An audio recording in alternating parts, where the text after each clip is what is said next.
রাধে রাধে বন্ধুরা, welcome back to my channel happy family ব্লগে। তোমাদের সবাইকে স্বাগত। আশা করি সবাই ভালো আছো আর আমরাও ভালো আছি।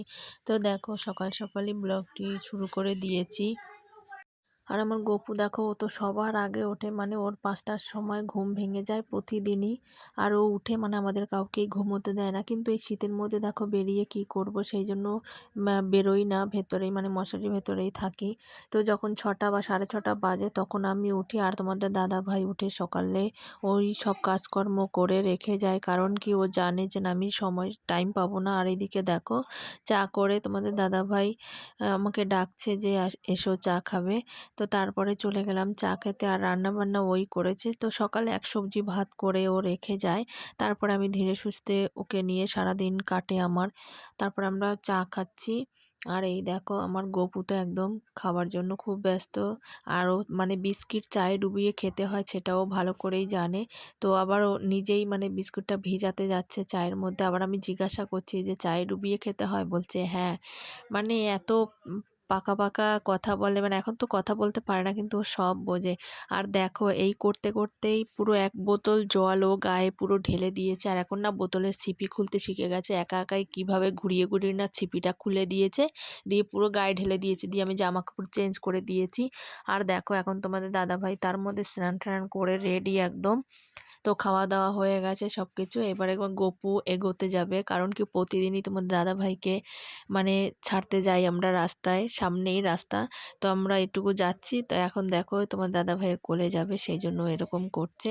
তো কোলে নিয়ে নিল, আর আমি পেছন পেছন যাচ্ছি হাঁটতে। আমাকে আবার ডাকছে, গপু আয় আয় মানে করে ডাকছে। তারপরে যাচ্ছি। আর এই দেখো, গেট পর্যন্ত যাওয়ার পরে যেহেতু আমার কাছে আসতেই চাইছে না, আমি জোর করে নিয়েছি। তো তোমার দাদা ভাই দেখো টাটা করছে, আর আমার গপুও টাটা দিয়ে দিচ্ছে তো বাবাকে। আর বলছে আয় আয়, মানে ও আসতেই চাইছিল, কিছুতেই আসতে চাইছিল না আমার কাছে। আর যতক্ষণ দেখো দেখা যাচ্ছে ততক্ষণ ও ঘরে যাবে না, ওখানেই দাঁড়িয়ে থাকবে। নিলেই কান্না করছে। মানে তোমার দাদাভাইকে যতক্ষণ দেখা যায় ততক্ষণ পর্যন্ত রাস্তায় দাঁড়িয়ে থাকতে হবে, না হলে ঘরে আসতে দেয় না, মানে খুবই কান্না করে। তো এই দেখো ঘরে চলে এসছে। আর সকাল থেকে যেহেতু কিছুই খাইনি, তো ওই সকালে একটা বিস্কুট খাইয়েছিলাম চায়ে দিয়ে। আর এখন এই দেখো একটু খাবার করেছি, তো আমার গপুকে খাইয়ে ঠেইয়ে তারপরে আমি যাব, বাকি কাজগুলো করব। তো ওই সকালবেলাটা এই কিছু খাওয়ানোর পরেই ও ঘুমিয়ে যায়। তো এই দেখো, এখন খাইয়ে নিচ্ছি, খাওয়ানোর পরে ওকে ঘুম পাড়িয়ে দিয়ে তারপরে আমি বাকি কাজগুলো করব। তো এই করেই ঘুমিয়ে গেল দেখো, আর আমি ঘুম পাড়িয়ে দিলাম। কারণ এখন আমার অনেক কাজ, সমস্ত কাজকর্ম করে রেডি হতে হবে। আর একদম চারিদিক পুরো ছড়িয়ে ছিটিয়ে আছে। দেখো রান্না বান্না করার পরে পুরো ঘরটা দেখো অগোছালো হয়ে আছে। তো আমি এগুলো নিয়ে চলে গেলাম একদম, বাসন টাসন নিয়ে। তারপর আমার গপুর সব কাচাকুচি, কারণ ও যেহেতু ছোট, ওর প্রতিদিনই জামা কাপড় নোংরা হয়, প্রতিদিনই কাচতে হয়, প্রতিদিনই ওর জামা কাপড় কেচে দিই আমি। আর এই দেখো ভিজা জামা কাপড়গুলো সব রোদে দিয়ে দিলাম। আর সমস্ত কাজকর্ম করে একদম স্নান টান করে পুরো রেডি। আর আমার গপুকেও স্নান করিয়ে তারপরে দিয়েছি। আর এর মধ্যে আমি সমস্ত কাজ করেছি। তো আমি দেখো স্নান করে আসার পরে সব কিছু হয়ে যাওয়ার পরে আমার গপু উঠে গেছে। তো আমার এই টাইমটাতেই মানে সকালে ও যখন ঘুমোয় আমি বাকি সমস্ত কাজ করে নিই, ঘর মোছা থেকে শুরু করে একদম সব কিছু করে নিজেও স্নান করেছি, গপুকেও স্নান করিয়েছি। তো তারপরে ওঠার পরে এবারে ও কিছুতেই ঘরে থাকবে না, মানে ওকে নিয়ে ঘুরতে চলো। তারপরে একটু আমরা দুজন দুজন বেরিয়ে গেলাম বাইরে, তো একটু ঘুরে আসি। কোথায় বা যাব, দেখো রাস্তা দিয়ে একটু হাঁটি, কারণ কি রোদের সময়, এই রোদটা আছে শীতের সময় যেহেতু, তো ঘরে থাকলে ঠান্ডা লাগে, কারণ ঘরের মধ্যে তো ছায়া, রোদ তো লাগে না, সেই জন্য রাস্তায় গেছি। আর এই পাশেই একটা মানে বাচ্চাদের স্কুল আছে, অঙ্গনারী স্কুল। তো ওইখানে সবাই মিলে, সব বাচ্চারা মিলে ওখানে সরস্বতী পুজো হবে। তো সেইখানে একটু নিয়ে গেলাম, কারণ ওরও ভালো লাগবে ও সব বাচ্চাদের দেখলে, সেই জন্য আমরা হাঁটতে হাঁটতে দেখো দুজনে মিলে যাচ্ছি। আর এই দেখো এখানে ওরা প্যান্ডেল করেছে, এই যে এইখানটায় পুজোটা হবে, এখানে পুরো লেপে ঠেপে রেডি করেছে। আর ওখানে মাঠে অনেক লোকজন ছিল, অনেক বাচ্চারা ছিল। আমার গপু তো খুব আনন্দ করছিল, সেই জন্যই গেলাম যে চলো, ঘরে থেকে কি করবো। তো অনেকক্ষণ থাকার পরে তারপর আমরা আবার বাড়ির দিকে চলে এলাম। বললাম বাবা চলো ঘরে, অনেকক্ষণ হয়ে গেছে, এবারে তোমাকে খাওয়ানো করাতে হবে, কারণ তুমি উঠেছো অনেকক্ষণ হয়েছে, খিদেটাও পেয়ে যাবে। সেই জন্য আমি গপুকে নিয়ে চলে এলাম, কারণ কি দেখো বাচ্চারা খেলাধুলো বা লোকজন দেখলেও তো ওদের খিদেটা থাকে না, সেই জন্য তো আমাকে তো সেটা বুঝতে হবে। তো তারপরে ঘরে নিয়ে চলে এলাম। তারপরে গপুকে খাইয়ে দিয়েছি। খাওয়ানোর পরে তারপরে অনেকক্ষণ খেলেছে। আর এই টাইমটায় মানে এইসব করতে করতে আমার পুরো 2টো 2:30 বেজে গেছে। তারপরে আমার গপুকে দেখো আবার ঘুম পাড়িয়ে দিলাম, কারণ এই দুপুর টাইমটায় ও আবার ঘুমোয়। আর সকালে তো এই সমস্ত কাজ হয়ে গেল, তারপরে এই দুপুরের টাইমটায় ও যখন ঘুমোলো, তো ঘুম পাড়িয়ে রেখে তারপরে আমি খাওয়া দাওয়া করেছি। আমি তারপরে যা বাকি যেই বাসন টাসন সেগুলো কেচে টেচে, যত জামা কাপড় বাইরে ছিল রোদে শুকোনো, সব কিছু এনে ঘরে রেখে তারপরে আমি সমস্ত কাজ গুছিয়ে তারপরে আমি এবারে সবজিটা কাটবো, কারণ কি আমি আর টাইম পাই না। সেই জন্য আমি এই সময়টাতেই আমি সমস্ত কিছু করে রেখে দিই। যেহেতু ও ঘুমোচ্ছিল আর আমি বারবার করে দেখছিলাম যে আমার গপু উঠে যায় নাকি, আর আমি ঘরের মধ্যেই মানে দরজার সামনেই বসেছি যাতে আমি আমার গপুকে দেখতে পারি, ও উঠলে যাতে অসুবিধে না হয় সেই কারণেই, কারণ ও উঠে নালে কান্না করবে। আর আমি দেখো সমস্ত সবজি কেটে নিচ্ছি, আর আজকে হবে মানে সব সব রকম সবজি দিয়ে মিক্সড সবজি হবে সেই কারণে, তো নিরামিষ একদম। আর আমি দেখো সব কিছু করে রেডি করে নেব, কারণ কি না হলে আমার আর সময় হবে না, আর রাতও হয়ে যাবে, তখন আর পারবো না কোনো কিছু করতে। তো সেই জন্য আমি সব কিছু করে রেডি করে রাখি। আর প্রতিদিনই আমার এইভাবেই দিন কাটে, কারণ কি না হলে ও যখনই মানে যেইটুকু সময় ঘুমোয় সেই টাইমটুকুই আমি কাজ করার সময় পাই, না হলে আমার আর হাতে সময় নেই। আর আমি বারবার করে গপুকে দেখছিলাম যে উঠে যায় কিনা। তো চলো এইসব করতে করতেই আমার মানে সময় চলে যায় কিভাবে আমি নিজেই জানি না। আর দেখো কাজের ওপরই দিনটা পার হয়ে যায়, আর সমস্ত ঘর গুছাতে গুছাতেই মানে একদিক দিয়ে গুছাচ্ছে আর একদিক দিয়ে ও পুরো অগুছালো করে রেখে দেয়। কি করব বলো, এখন একটুখানি যেহেতু হাঁটতে শিখেছে এক পা এক পা, তো পুরো জামা কাপড় আলনা থেকে সমস্ত কিছু নামিয়ে একদম পুরো অগুছালো করে রাখে। তো কি করব দেখো, বাচ্চা থাকলে তো এরকম করবেই। আর ও যখন করে সেই তখন আমি গুছাই না, কারণ জানি গুছালে আবার ও অগুছালো করবে। সেই জন্য ও যখন ওর খেলা শেষ হয় মানে ও যখন আবার ঘুমিয়ে যায়, তখন সেই ফাঁকে আমি আবার সমস্ত কিছু গুছিয়ে রেখে দিই। আবার যখন ওঠে আবার সেগুলো অগোছালো করে। এইভাবেই আমার দিন কাটে, আর কি করব বলো। তো যাই হোক, আমি করতে করতে তো আমার গপু না ঘুম থেকে উঠে পড়েছে।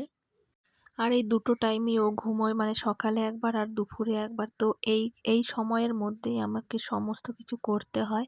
আর ও যখন উঠে পড়ে তখন তো আমি আর কিছুই করতে পারি না, তখন ওকে নিয়েই পুরো থাকতে হয় আমাকে। তো দেখো উঠে যাওয়ার পরে আমি আর সবজিটা মানে কাটা হয়ে গেছে, তো সমস্ত কিছু হয়ে গেছিলো তখনই ও উঠেছে। তো সেই জন্য ও ওঠার পরে আমি ওকে ধরেছি। তারপরে ভাবলাম যে অনেকক্ষণ হয়ে গেছে, তো ঘুম থেকে উঠলে ওকে নিয়ে একটু না ঘুরলে ওর ভালো লাগে না। তো ওঠার পরে আবার একটু বাইরে গেলাম, বাইরে গিয়ে একটু হেঁটে ঠেটে এলাম মানে ঘুরে। তো ঘোরার পরে তারপরে ওকে খাইয়ে দাইয়ে আমার অনেকক্ষণ খেলেছে। এই করতে করতেই আমার মানে অনেক সময় চলে গেছে। তো ওকে কোলে নিয়েই আমি সবজিটা ধুয়ে নিয়ে এসেছি, কারণ আমি আর সময় পাইনি। সবজিটা কাটাই হয়েছিল কিন্তু ধোয়া ঠোয়া হয়নি। তারপরে আমি সবজি ধুয়ে এই দেখো পুরো ঢাকা দিয়ে রেখে দিয়েছি, ভাবলাম রান্না করব। তো ও আর ঘুমোয়নি, ঘুমোতে ঘুমোতে অনেক দেরি হয়ে গেছে। আর যখন আমি রান্না করতে এসেছি দেখো তখন বাজে রাত 8:30, মানে সেই বিকেল 3:30 থেকে মানে পুরো 8:30 বেজে গেছে। মানে এত বড় লং টাইমটায় ও আর ঘুমোয়নি, সারাক্ষণ খেলেছে। আর ও যখন খেলবে তখন তো আমাকে পাশে থাকতে হবে, না হলে এটা ওটা ভেঙে দেবে। আর সমস্ত কিছুই হাতের নাগালে মানে বাইরেই আছে, মানে নিচে কাচের কৌটো, তো অনেক কিছুই রাখা থাকে, সেইগুলো ভেঙে ঠেঙে দেবে সেই জন্য। তো তারপরে দেখো আমি রান্নাটা বসিয়ে দিলাম ওকে ঘুম পাড়িয়ে। তাই দেখো আমি কড়াই বসিয়ে দিয়েছি, আর কড়াইটা গরম হয়ে গেছে। এবারে আমি তেল দিয়ে দেব। তারপরে তেল দেওয়ার পরে এবারে সবজিগুলো আমি ভালোভাবে এক এক করে ভেজে তুলে নিয়েছি। তো আমি আলাদা আলাদা করে ভাজিনি, সমস্ত সবজি আমি একসঙ্গেই দিয়েছি। একসঙ্গে দিয়ে আর স্বাদ মতো নুন দিয়ে দিয়েছি। তারপরে একটু ভাজার পরে মটরশুঁটিগুলো দিয়ে দিলাম, কারণ নাহলে মটরশুঁটিটা পুরো গলে যাবে সেই জন্য। তো আমার সমস্ত সবজি ভেজে এবার আমি তুলে নিয়েছি দেখো। তারপরে আবার কড়াই বসিয়ে তার মধ্যে দিয়ে দিলাম তেল। তেল দেওয়ার পরে ফোড়নে দিয়েছি শুকনো লঙ্কা, আর আর দিয়ে দিলাম আদা আর কাঁচা লঙ্কা বাটা। তো আমি এই রান্নায় পেঁয়াজ রসুন ব্যবহার করব না, যেহেতু নিরামিষ রান্না করছি সেই জন্য। আর দেখো আমি জল দিয়ে দিয়েছিলাম, কারণ কি না হলে তেলটা ছিটবে সেই জন্য। তো আমি দেখো মশলাটা কষিয়ে নিয়েছি। তারপরে দিয়ে দিলাম শুকনো লঙ্কার গুঁড়ো আর টমেটোটা দিয়ে দিয়েছি। তো আমি ভালোভাবে মশলাটা কষিয়ে নেব। তো দেখো কষানো হয়ে গেছে, এবার তেল ছাড়তে শুরু করে দিয়েছে। তারপরে আমি দিয়ে দেব পোস্ত, চার মগজ আর কিছু কাজু বাদাম বেটে রেখেছিলাম সেইগুলো। তো আমি দেখো বেটে রাখা মশলাটা দিয়ে ভালোভাবে কষিয়ে নেব। আর আমি এই রান্নায় হলুদ ব্যবহার করব না, কারণ তরকারিটা মানে ভেজ সবজি, তো তরকারিটা সাদাই হবে, সেই জন্য হলুদ দিইনি। যে লঙ্কার গুঁড়োটা দিয়েছি তার যে কালারটা সেইটাই, তো আলাদা করে আমি কোনো কালার বা কিছু ব্যবহার করিনি। তো তারপরে দিয়ে দিলাম, দেখো মশলাটা কষানোর পরে এক স্বাদ মতো চিনি দিয়ে দিয়েছি, কারণ কি সবজিটা একটু মিষ্টি মিষ্টি হলে ভালো লাগে খেতে। আর রাতে সাধারণত রুটি খাই আমরা, তো সেই জন্য আর রুটি দিয়ে সব সবজি ভালো লাগে খেতে, সেই জন্য রুটি করি আর ভাতও করি, কারণ কি তোমাদের দাদা ভাই ভাত খায় সেই জন্য, আর আমিও মাঝে সাঝে খাই। তো দেখো মশলা কষানোর পরে আমি সমস্ত সবজি দিয়ে দিয়েছি, এবার ভালোভাবে আমি সবজিটাকে মিশিয়ে নিচ্ছি মশলার সঙ্গে। তো যখন মেশানো হয়ে গেছে তারপরে আমি একটা ঢাকনা দিয়ে ভালোভাবে চাপা দিয়ে রেখে দেবো। আর দেখো বাকি রান্নাটা আমি দেখাতে পারিনি, তার মধ্যে আমার বাবু উঠে গেছিলো সেই কারণে। তো তোমাদের দাদা ভাইও এসে গেছে আর ফ্রেশ হয়ে নিয়েছে, তারপরে দেখো আমরা খেতে বসে পড়েছি। তো উঠে যাওয়ার পরে আবার গপুকে আবার ঘুম পাড়িয়ে দিয়েছি আমি। তাই দেখো আমরা খেতে বসেছি, এবার আমরা খাওয়া দাওয়া করে নেব। তো খাওয়া দাওয়া কমপ্লিট করে তারপরেই দেখো আমরা ঘুমোতেও চলে এসেছি, কারণ কি অনেক রাত হয়ে গেছে, তখন বাজে 11:30। প্রতিদিনই আমাদের এই টাইমই হয়ে যায়। তো চলো বন্ধুরা, দেখলে সারাদিন আমি কি করি আমার বাবুকে নিয়ে, এই করেই আমার দিন কাটে। তো চলো দেখা হবে আর একটা নতুন ভিডিও নিয়ে। ভিডিওটি ভালো লাগলে অবশ্যই লাইক কমেন্ট শেয়ার করে দিও, আর চ্যানেলটিকে সাবস্ক্রাইব করে তোমরা সবাই আমার পাশে থেকো। তো চলো টাটা।